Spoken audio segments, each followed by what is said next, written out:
Hi, I'm Dr. Evan Fewsmith, and I want to welcome you to Pacific Solstice. Pacific Solstice is different than many other behavioral health clinics in that we're a small boutique, and what we pride ourselves on doing here is custom tailoring our treatment. In other words, each and every individual that we have the privilege of working with resonates in a different way with different approaches and different clinicians. So when you do call us, and I hope that you do, one of the first people you're going to speak to is my friend Joseph, and Joseph is going to answer the phone, and Joseph is going to direct you and take some information from you so we can move you into the process and see if we're the right clinic for you. One of my favorite clinicians that I get to work with on a daily basis is Jill Boltinghouse. Jill, say hi.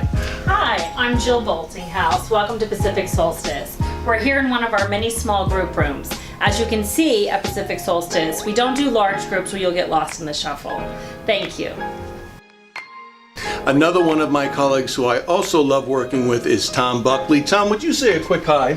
My entire life has been affected by mental health and addiction issues, so working for an agency that truly puts their clients first was my #1 priority. I achieved that by working here at Pacific Solstice. It's the kind of place you'd send your own family to. So feel free to give us a call, and again, I want to assure you that if we're not the right treatment center for you, we'll be honest about that and find the right place that is for you. So either way, feel free to give us a call, and thank you.